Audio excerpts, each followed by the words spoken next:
Okay, good guys, no? So meron na naman kaming lilinisin dito na washing machine. So ito guys, binubuksan nga namin, no? Kasi nga ang problema nito guys, kaya pinapalinis, ayaw na mag-drain, no? Dahil barado na yung loob, no? So ngayon, ito po ay Panasonic washing machine, no? So ayan na nga, binubuksan natin siya guys. Mayroon pang tubig sa loob dahil hindi na siya nagdi-drain sa sobrang dumi, no? So yan, binabaklas namin yung drum para malinis ito, no? So dito pa lang guys, makikita na natin ang dumi, oh. Ayan, kitang-kita na sa gilid. Ayan. So sobrang dumi talaga siya, no? So hindi nyo siya mapansin guys na madumi siya kapag hindi nyo siya ipapalinis, no? So ang washing machine talaga dapat lagi nyo siyang ipapalinis, no? Kung mapansin nyo guys, ang tindi ng dumi nito, no? So yan, oh, iangat namin guys yung drum para makita nyo kung gaano siya kadumi. So ang pag-angat nito guys, inuuga-uga lang natin para lumambot siya, no? So yan.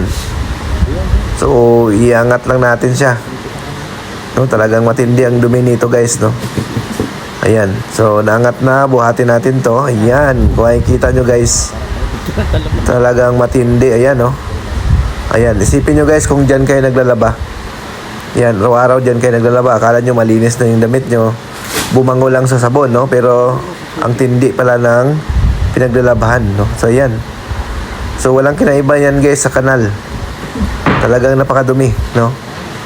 So yun, para kayong doon kayo naglalaba sa kanal guys kapag yan ang washing machine nyo, pag hindi nyo siya pinapalinis.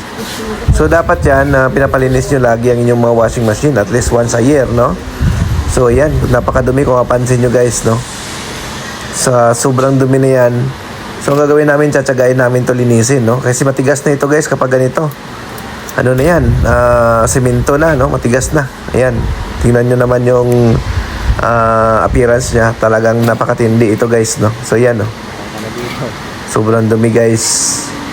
Ayan, mapalaban kami ngayon dito. So yan na, simulan namin to ang paglilinis guys, no? So ayan, no? Grabe, no? So yun.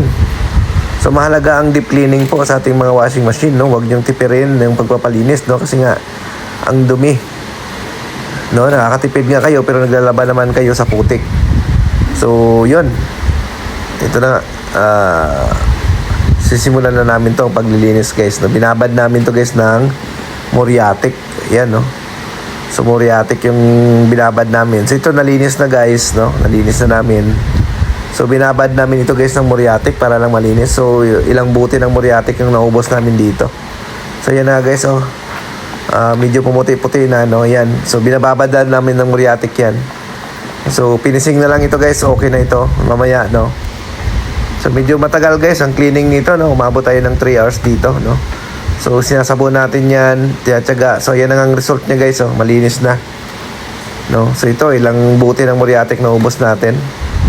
Ayan guys, ang dumi. Kung pansin nyo, dumi galing sa washing lot yan, yan, no? Yan, galing sa washing lot yan guys. Ayan. So yun, dapat talaga nagpapalinis kayo guys, no? Para malinis ang inyong mga damit, no? Huwag kayong maglaba guys dyan sa, ano, sa washing machine na parang nasa kanal kayo naglalaba. So ayan na nga guys, malinis na. Ayan.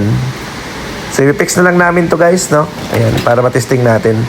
So kung gusto nyo guys magpa-service sa amin, message lang kayo sa aming Facebook page sa Northcare Repair Shop, no? Kami po ay nagsiservice ng Cavite, Laguna, Batangas, no? So ang range natin guys, depende sa location, no? Ayan, so ito na nga, testing na namin guys after namin malinis. Ayan, napakaganda na maglaba kasi sobrang linis na, no? So yun, no? So palinis din guys ng mga washing machine, no? Para naman maganda yung paglalaba ng inyong mga damit. So yun, kung kayo ay may automatic washing at hindi pa kayo nakapagpa-cleaning ever since, pa-cleaning nyo na yan, no? Para luminis ang inyong mga washing machine. Okay? Thank you.